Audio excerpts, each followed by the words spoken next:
일명 코리안 웨이브, 세계적으로 K-웨이브라 통용되는 한류는 그 자체로 국가의 브랜드로 자리 잡아 전 세계 국가들의 부러움을 받고 있습니다. 하지만 부러워하는 것을 넘어 한류와 같은 문화적 열풍을 자신의 것으로 만들겠다는 큰 포부를 가진 국가가 있는데요. 그 국가는 제2의 오징어 게임을 만들어 일명 C-웨이브를 일으켜보겠다는 중국입니다. 아주 당찬 포부인데요. 이것이 그저 얼척없이 들리는 것이 당연하지만 우리 한류에도 안 좋은 영향을 줄 부분이 있어 더럽고 찝찝한 기분을 지울 수 없는데요. 일단 기가 막힌 중국의 이런 얼척없는 포부를 알아보기에 앞서 중국이 왜 한류를 꿈꾸는지 이해하기 위해 한류가 가진 어마어마한 산업적 가치에 주목하며 한류를 그들의 롤모델로 삼고 싶어하는 또 다른 국가 이야기부터 해볼 텐데요. 이런 이야기가 나오는 국가는 바로 포르투갈입니다. 포르투갈의 공공정책 전문가이자 국제무역 전문가인 호르헤 코스타 올리비에라는 포르투갈의 일간지 디아리오 데 노티시아에 기고한 칼럼에서 한류의 성공을 보면 과거 한 번도 해외에 진출한 적 없고 오직 한국에서만 통용되는 언어를 가진 한국의 문화가 성공을 했다는 점에서 이례적인데, 이에 반해 포르투갈어는 세계에서 5번째로 많이 사용되는 언어이고 세계 여러 지역에 진출한 바 있기에 한국처럼 엔터테인먼트의 문화적 측면과 비즈니스 논리를 기반으로 한 강력한 창조 산업을 창출하려는 포부를 가져야 한다 주장하고 있는데요.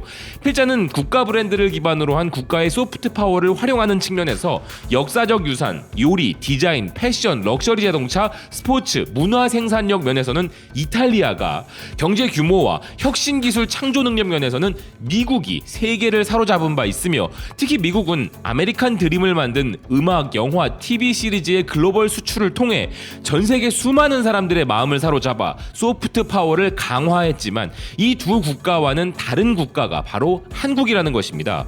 소프트 파워 형성에 있어 가장 이례적 사례가 바로 한류라는 필자는 한국의 국가 이미지를 구축한 부분을 보면 우선 현대, 기아, 삼성, LG 등의 소비재 기업들이 지속적인 투자로 고품질의 상품을 생산해온 것을 필두로 하여 문화 수출에 앞장선 K-팝 산업, 드라마, 영화 산업에 게임부터 화장품 분야가 힘을 더해 한국 사람들의 라이프 스타일에 대한 전 세계인들의 관심을 급증시켰으며, 이런 한류의 성공은 한국 정부가 여러 기업들과 협업한 공공정책의 결과라 설명하면서 그 구체적인 예시로 한류 문화원 설립과 대외 홍보, 다양한 측면의 강력한 보조금이 있다는 것인데요.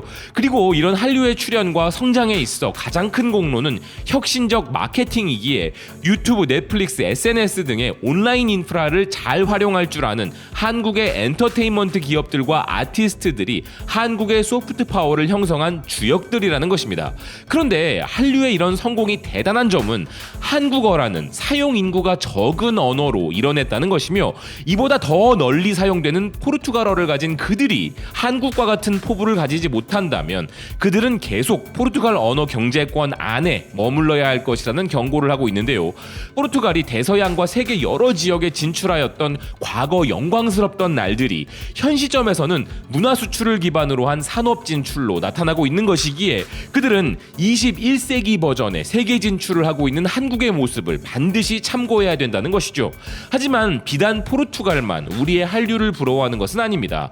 그리고 한류가 부러워서 한국을 롤모델 삼아 성장하려는 시도가 나오는 것이 나쁜 것도 아니죠. 그런데 그런 국가의 전략이 얼척없는 방식이라면 이야기가 달라집니다.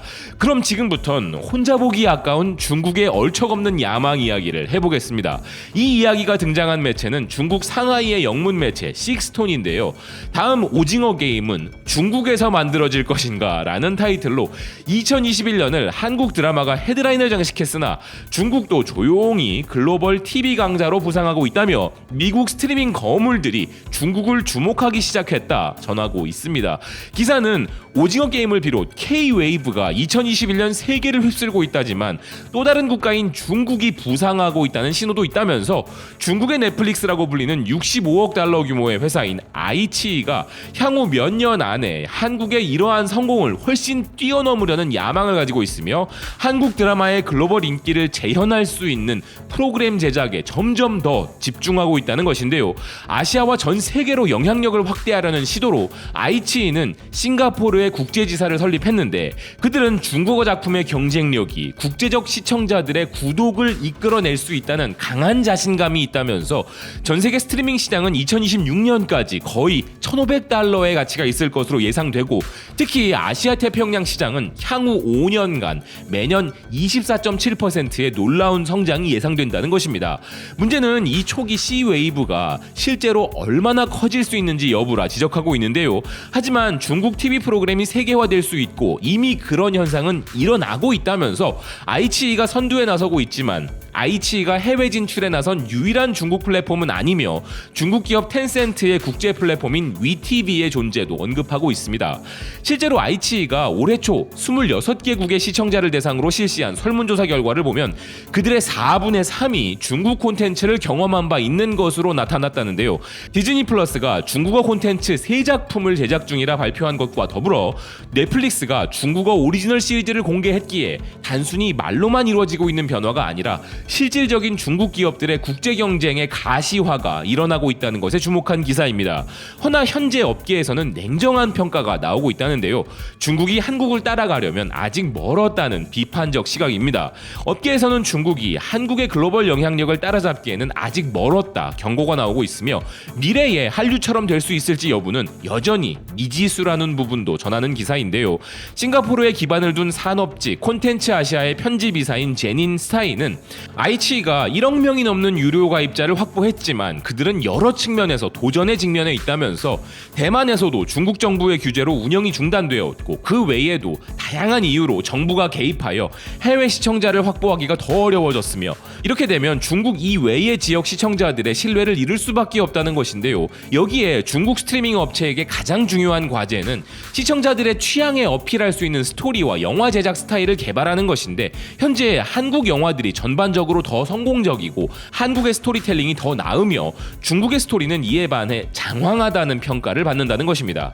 이런 한계가 있음에도 불구하고 중국 콘텐츠는 부인할 수 없는 발전을 이루고 있다는 기사는 중국은 한국이 만든 길을 따를 수 있길 희망한다 전하고 있습니다. 중국이 한류를 가지고 싶어 안달인 것은 이전부터 알려진 사실이지만 현실적으로 한류 수준에 도달하는 데 있어 아직은 수준 미달인 것이 분명한데요. 허나 기사 내용에서 알 수 있듯 그들이 가진 어마어마한 내수 시장과 그를 통한 자금력, 아울러 중국어를 사용하는 전 세계에 퍼져 있는 인구를 감안해 본다면 그저 단순히 무시할 수 있는 수준은 아닌 것 같습니다. 그렇지만 중국의 한계는 분명합니다. 중국은 한류가 될 수 없습니다.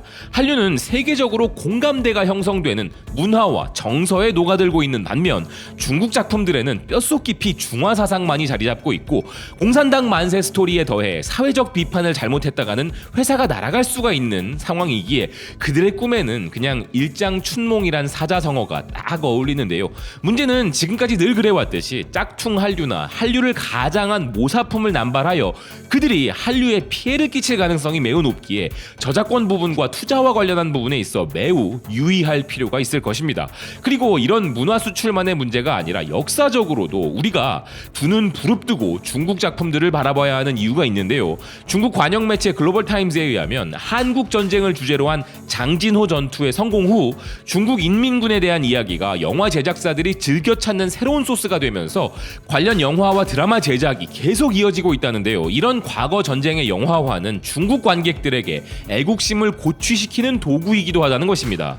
중국 사람 아니면 보지도 않을 작품을 만드는 것에 우리가 크게 관여할 바 아니나 이런 영화들에는 주로 우리 근대사에 대한 역사 왜곡이 포함되어 있을 가능성이 높다는 게 문제죠. 그리고 그 뒤에는 중국 정부가 있다는 것을 삼척동자도 다 아는 사실이고요. 저들이 만들어내는 애국 영화가 설마 전 세계적으로 인기를 얻는 일은 없겠으나 중국이 무슨 짓을 하는지는 계속 지켜봐야 한다는 생각입니다. 시청해주셔서 고맙습니다. 또 뵙겠습니다.